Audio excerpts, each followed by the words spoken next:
Los grandes pensadores y Dios.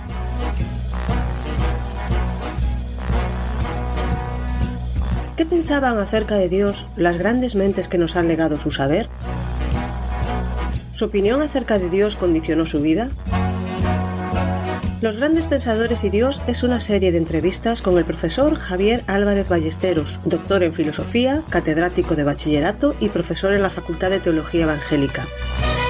Cada semana, en este mismo día y a esta misma hora, presentada por Daniel Baluja, podrás escuchar aquí una nueva entrevista que te descubrirá, de forma amena y sencilla, las inquietudes existenciales de los sabios a lo largo de la historia.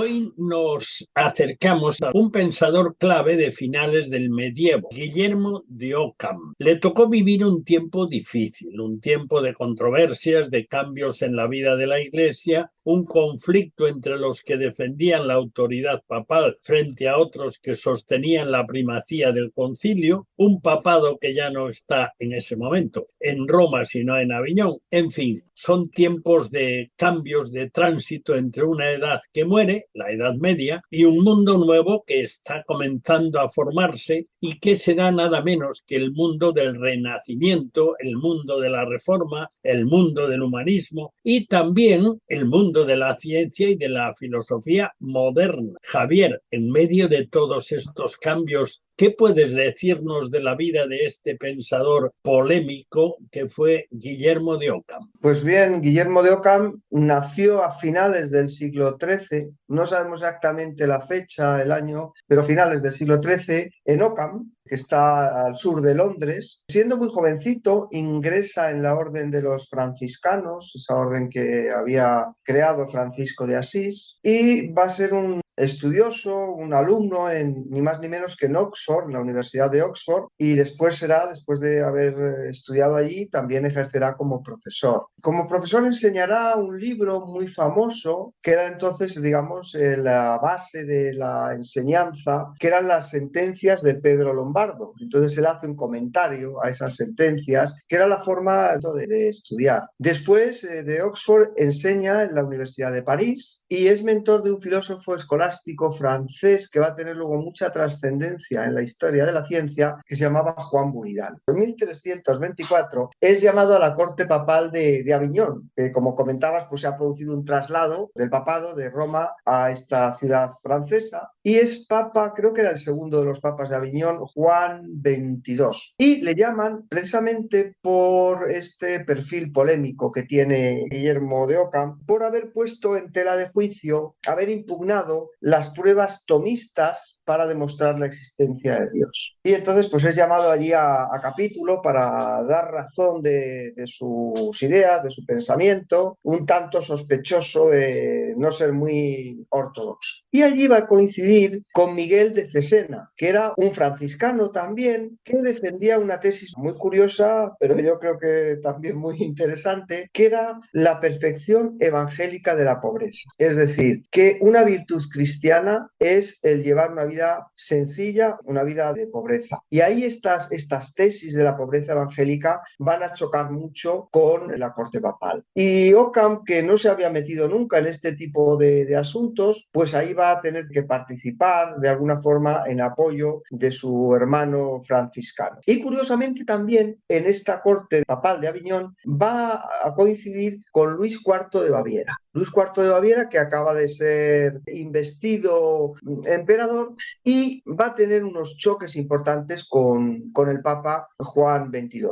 En esta época, perdóname el inciso, pero en esta época se está debatiendo mucho acerca de esto de las investiduras, de quién puede más, quién tiene más poder, el Papa o el emperador, y pues estos dos personajes, Luis de Baviera y Juan XXII, van a chocar. A resultas de esto, los espirituales, que son esta corriente que defiende la pobreza evangélica dentro de la orden franciscana, se van a refugiar en la corte de Luis de Baviera y de esa época pues viene una frase muy famosa, no sé si cierta o no, pero que se atribuye a Guillermo de Ockham, que le dice, al estar refugiado en la corte de Baviera, le dice al emperador: defiéndeme tú con la espada, que yo te defenderé con la palabra. Y ahí ya vemos algo que va a ocurrir después, ya en la época moderna, que va a ser pues una especie de teología al servicio de los poderes temporales, de una forma muy, no sé, muy descarada, muy clara. Bueno, y en el año 1349, Ockham fallecerá, sabemos que en la ciudad de Múnich, por algo que ocurrió también en este siglo XIV, que fue terrible, que fue ni más ni menos que la peste negra. Es cierto que este personaje, es decir, del que estamos hablando, Guillermo de Ockham, es cierto que guarda un cierto paralelismo con Guillermo de Baskerville, el protagonista de la famosísima obra de Umberto Eco, El nombre de la rosa. Pues parece ser que sí. Se llama Guillermo, precisamente Guillermo de Baskerville, el protagonista del Nombre de la Rosa, se llama Guillermo por Guillermo de Ockham. Yo creo que esto es claro. Y Baskerville por el libro de la novela de Arthur Conan Doyle, El perro de Baskerville, cuyo protagonista precisamente es Sherlock Holmes. Entonces es que en El Nombre de la Rosa toda la trama es descubrir al asesino de un conjunto, de una serie de asesinatos que se producen en el monasterio, y es, digamos, es una novela policíaca ambientada ahí a finales de la Edad Media, y este Guillermo de Baskerville pues es una mezcla por un lado de Ockham y por otro lado del protagonista de la obra de Conan Doyle. Semejanzas entre Guillermo de Baskerville y Guillermo de Ockham, pues yo creo que son notables. Sin duda, pues Umberto Eco se inspiró en este personaje, en este pensador de final de la Edad Media, claramente. Los dos son franciscanos. Este hábito que llevan, los hábitos que llevan marrón clarito, a veces un marrón más oscuro, indicando pues que no están teñidos, sino que es pues la tela basta, indica que son de la orden franciscana. Se ve también en la novela una crítica importante al escolasticismo, que era la filosofía de Santo Tomás, que en ese momento la representan sobre todo los dominicos. Los dominicos son los encargados de dirigir o llevar los procesos que llevaba el Tribunal de la Inquisición, porque los dominicos eran eruditos y la vestimenta es blanca y negra. Y por eso se les llama los canes, o los perros, fíjate qué contexto para definirlo en esta posición de enfrentamiento, los perros blancos y negros, que es, en fin, como los malos de la película o de la novela, porque también sabes que de esta novela se hizo una película también famosísima. Pues por comentar alguna cosa más, porque son varias las coincidencias, el ambiente religioso en el que se va realizando toda la trama de la película, es ese ambiente religioso de conflicto, de nacimiento de ciencia moderna, pero por otro lado de supersticiones un poco antiguas. Se plantea también el tema de la pobreza evangélica, porque ahí en ese mismo monasterio va a tener lugar una discusión, una disputa sobre este tema.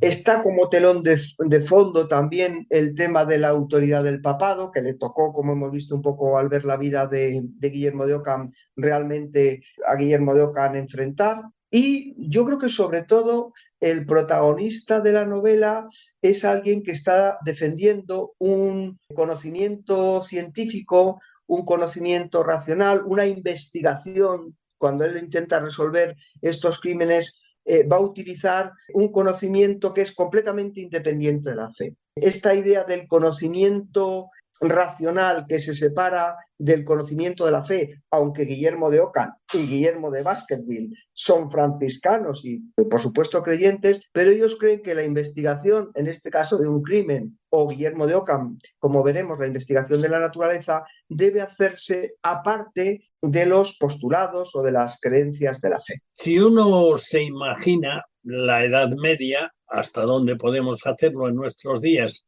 se nos presenta como una época muy distante y muy diferente del mundo actual. Han pasado muchos siglos. ¿Por qué volver la mirada a un tiempo tan lejano y una figura tan remota como la del franciscano Guillermo de Ockham? ¿Qué es lo que hizo de él una figura especial en la historia del pensamiento y sobre todo qué fue lo que Guillermo de Ockham aportó a la posteridad y en concreto al mundo de hoy, del siglo XXI. Pues yo creo que algo de lo que apuntamos al final de la pregunta que me hacías anteriormente, que se ve en la película y en la novela del Nombre de la Rosa, pero que luego tiene una importancia fundamental, que va a ser la separación de la ciencia de la fe. Y es que esto, aunque esto es un programa de radio para difundir conocimiento, yo es que no encuentro palabras para transmitir la importancia tan grande de este pensamiento, porque por un lado abre el camino de una ciencia, ¿cómo decir?, de una ciencia objetiva, de una ciencia comprobable, de una ciencia experimental, que va a ser la ciencia moderna. O sea, es que en otros programas hemos hablado de Copérnico, de Galileo, de Kepler, de Newton, pero es que estas ideas hubieran sido, no sé si imposibles, pero muy difíciles de llegar a cuajar si Guillermo de Ockham no abre el camino. Eso por un lado. Pero es que luego, por otro lado, y aquí yo veo también una trascendencia tremenda de este pensador, es que también abrió para la fe un camino propio, que la fe no podía estar influida por la filosofía, que la fe era algo que tenía que ver con lo que Dios había revelado, que a Dios no se llega a través de razonamientos lógicos y de demostraciones silogísticas, como había intentado hacer Tomás de Aquino, como podemos encontrar a veces en algún pensador griego, sino que a Dios se llega, fíjate, ni más ni menos que a través de su palabra, a través de lo que Dios ha dicho. Y esto, de alguna forma, de una manera o de otra, yo creo que va a tener una influencia decisiva en la Reforma Protestante, en Martín Lutero, que ya en la época de Lutero, este pensamiento de Ockham y otros autores de ese momento se está estudiando y va a ser, ya te digo, tan importante en el campo de la filosofía como en el campo de la ciencia, como en el campo también de la religión. Bueno, entonces, ya que hemos llegado ahí, estamos justo encuadrados para enterarnos o para que los escuchantes se enteren cuáles serían o cuáles son las ideas básicas del pensamiento de este personaje, de Guillermo de Ockham. Pues para resumirlo de una manera sencillita por el tiempo que tenemos, lo voy a centrar en dos principios. Uno va a ser el principio de la omnipotencia divina y otro va a ser el principio nominalista. Alguna vez me has preguntado la influencia que tiene la filosofía y la teología en otros aspectos de la vida, y aquí se ve muy claro. El principio nominalista va a ser un principio filosófico, que voy a intentar explicar de una forma muy sencillita, y luego el principio de la omnipotencia divina, es decir, que Dios es soberano sobre la creación y sobre todas las cosas, es un principio teológico. Pero luego la trascendencia de estos principios va a ser capital para poder entender después la ciencia moderna, ni más ni menos que la ciencia moderna. Bueno, el principio nominalista. Lo que dice este principio es que no existen los universales. Voy a explicarlo. Los universales era aquello que había dicho Platón, que son las realidades genéricas de las cosas. Es decir, el hombre, el árbol, el caballo, el género universal de las cosas, para Platón y para todos los que eran de este tipo de esta forma de pensar, que se llaman realistas, estos conceptos universales no solamente eran conceptos, sino que tenían una realidad objetiva. Existía realmente el hombre en sí mismo, es decir, la humanidad existía como una realidad objetiva, o la arboreidad, o cualquier tipo de, o la caballeidad, que era la cualidad del caballo, o la blancura. Estas ideas generales de las cosas, los realistas platónicos afirmaban su existencia. Pero Guillermo de Ockham niega esta existencia de los universales. Para Guillermo de Ockham es algo tan sencillo como esto. Para Guillermo de Ockham, las únicas realidades que existen son los individuos, los objetos individuales. No existe el hombre. Existimos tú y yo y la persona concreta que nos está oyendo ahora en el programa. Pero no existe la humanidad. La humanidad como tal no existe. Existen solamente los individuos concretos y particulares. Es decir, no existe la manzana. Existe una manzana, otra manzana, otra manzana, pero no existe la manzana en general. ¿Qué es lo que pasa? Que aquí vamos a tener un problema muy serio en filosofía, en ciencia y en teología. Y es que la filosofía como saber, la ciencia y la teología, lo que buscan son verdades universales. La ciencia, el conocimiento, pretende no ser un conocimiento particular, sino un conocimiento de lo universal. O sea, a la medicina no le interesa mi anatomía particular y concreta, le interesa la anatomía del ser humano. ¿Qué es lo que ocurre? Que para el nominalismo solo es real el individuo. Y entonces la afirmación es que los universales solo tienen existencia como conceptos de la mente. Y esto, aunque parezca una cosa muy elemental, que la es, tiene mucha importancia. No existen conceptos universales. Esos conceptos como conceptos existen, pero no existen, lo que está diciendo Kant es que no existen fuera de nuestra mente. Este es el principio nominalista. Solo existen los individuos concretos. Y si ha quedado claro, voy a por el segundo principio, que es el principio de la omnipotencia divina. Que como ves, son principios filosóficos, principios que tienen que ver con cómo vemos el mundo, pero que luego tienen una trascendencia muy, muy importante. El principio de la omnipotencia divina dice que Dios puede hacer todas las cosas según el designio de su voluntad. Es decir, el mundo es como es, este mundo en el que vivimos es como es, no por el entendimiento, sino por la voluntad divina. Es decir, este mundo que es como es, no por una causa lógica, no por una ley necesaria, sino por un decreto de la voluntad divina. Quiere decir Guillermo de Ockham que el mundo es de una manera, el mundo en el que vivimos nosotros, el mundo en el que vivía Guillermo de Ockham, es de una manera, pero podría ser de otra. El mundo podría haber sido distinto de cómo es. En nuestro sistema terrestre está la luna, está la Tierra y la luna, pero podría haber dos lunas. ¿Por qué hay una y no 5? Sí, el mundo podría ser de otra manera. ¿Y por qué el mundo en el que vivimos es como es? La respuesta de Guillermo de Ockham es porque así Dios lo quiso.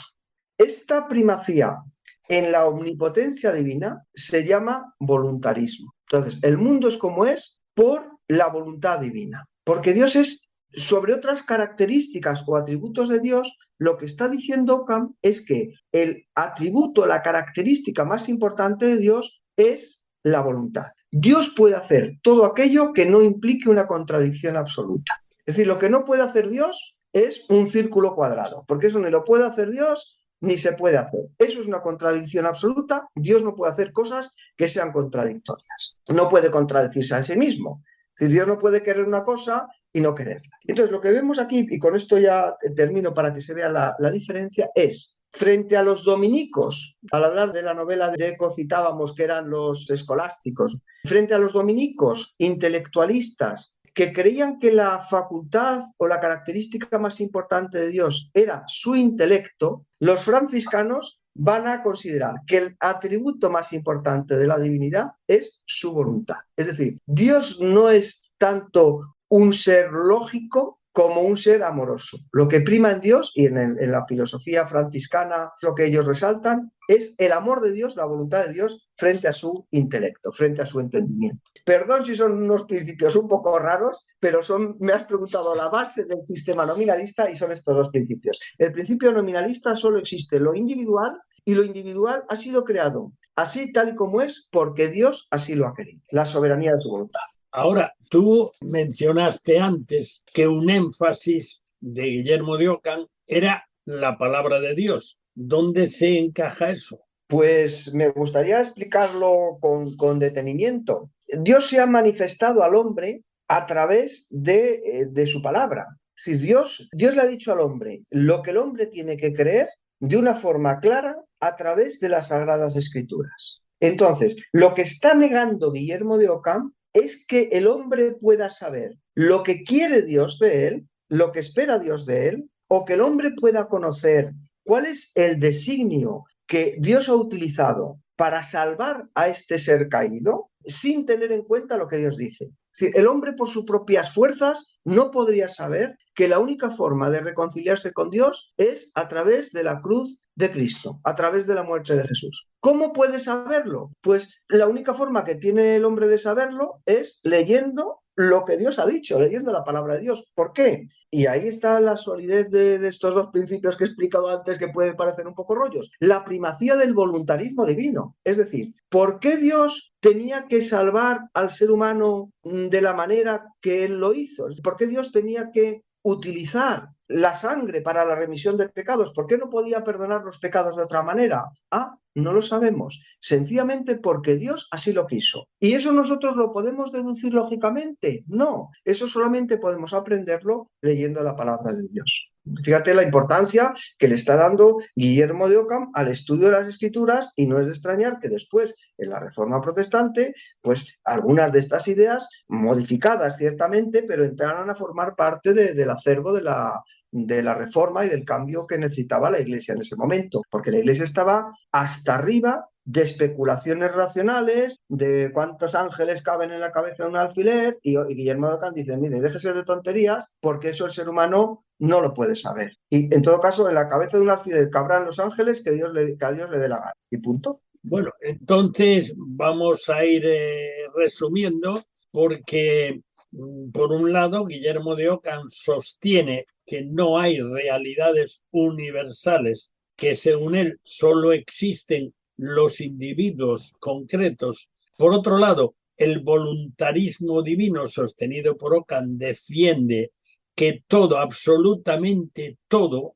depende de la voluntad soberana de Dios. La pregunta que me estoy haciendo, y espero que esa pregunta puedas contestarla, claro, y que quizá alguno de los oyentes también se está haciendo en este momento, es de qué manera podía afectar o podían afectar estas afirmaciones filosóficas o teológicas, porque enlazan ahí también, en todo caso, al pensamiento científico. Dicho de otra manera, ¿qué repercusiones tuvieron las ideas de Ockham sobre la teoría de la ciencia?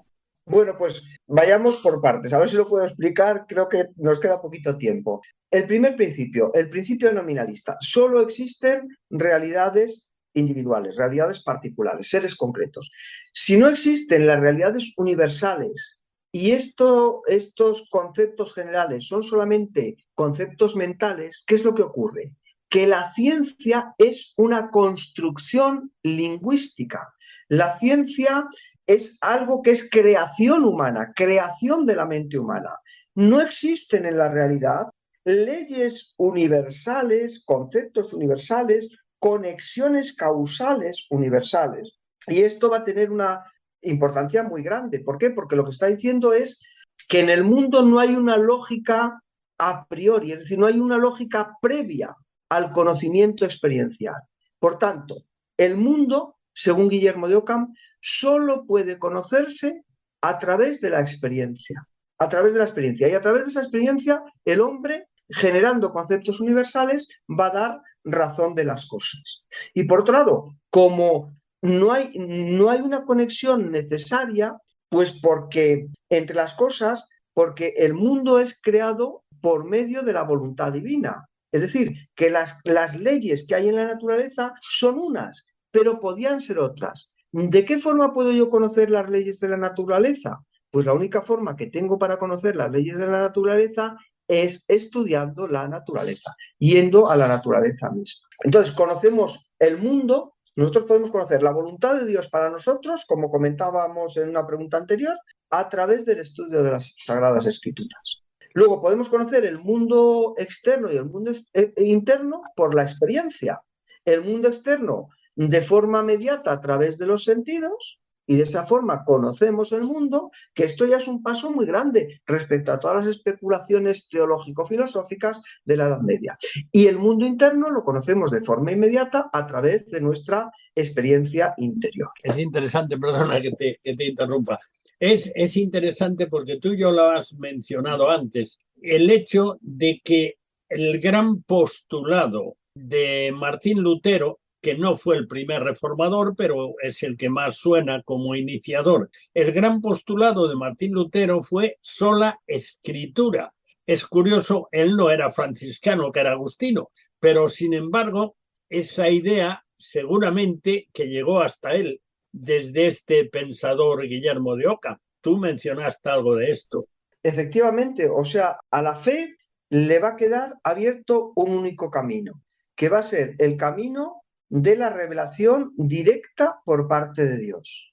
Bien sea a través de la palabra escrita de la Biblia o a lo mejor a través de la experiencia mística, que es otra vía que también ahí se abre camino y que también en concreto el Lutero podrá influirle. Entonces, por un lado esto, y por otro lado, como el conocimiento del mundo natural no depende de la fe, pues de la misma manera que para poder conocer las verdades de la fe necesitamos la revelación de Dios, para conocer las verdades de la ciencia necesitamos recurrir a la experiencia. Y ahí se puede ver, iba a decir que Guillermo de Ockham era el padre de la ciencia moderna, eso es decir demasiado, pero sí que está abriendo esos caminos que van a decir a los investigadores, oiga, yo es que quiero conocer el mundo. Pues si usted quiere conocer el mundo, estudie el mundo. Yo es que quiero conocer cuál es la voluntad de Dios para mí. Pues entonces escuche lo que Dios está diciendo. Como eso que hablábamos al final de bisagra de un mundo nuevo, que no fue solamente Guillermo de Ockham, o sea que son más, es todo una serie de movimientos, igual que el reformador, que tú lo has dicho muy bien, no es Lutero y ya, no, es que antes hay otros autores, Wycliffe, se está traduciendo la Biblia, hay todos unos movimientos de cambio que se están dando en la Europa de finales de la Edad Media del siglo XIV, que van a dar lugar al siglo XV, que va a ser ya la Reforma y el siglo XVI. Bueno, en todo caso, fíjate tú que en realidad, aludiendo a esa idea que transmite Guillermo de Ockham de la voluntad de Dios, en realidad es Dios que está trabajando ese cambio. Eso no cabe ninguna duda. Sí que es el soberano. Esta característica de la soberanía de Dios sobre lo que pasa es que es Dios, que lo he dicho, que no lo sé expresar bien con palabras, porque es que es tan importante y tan profundo. Es decir, Dios no es un ser lógico que nosotros nos pongamos a pensar y digamos, pues esto es lo mejor que habría que hacer. Esa es una película que se llama Como Dios. Pues no, Dios no es eso. Dios es un ser que obra de acuerdo con su voluntad y su voluntad está más allá de nuestro entendimiento. Y incluso cuando estos autores que trabajan un poco se van acercando a la mística, piensan acerca de Dios, dicen, es que Dios no es intellectus, Dios es caritas, Dios es amor, Dios es amor. Y el amor es más que el intelecto. El amor comprende, pero el amor es más que comprensión. Y esta es la perspectiva franciscana frente a la perspectiva dominica. Hoy estoy pensando darle a Guillermo de Ockham, porque hay otras cosas que tienen que ver con la teoría política y con hablar más acerca del aspecto religioso, que si quieres le damos otro programa más, ¿te parece? Tú eres el experto. Yo creo que da para más. Y ahí hay la crítica que hace también al papado, la defensa del concilio, que todo esto puede ser interesante.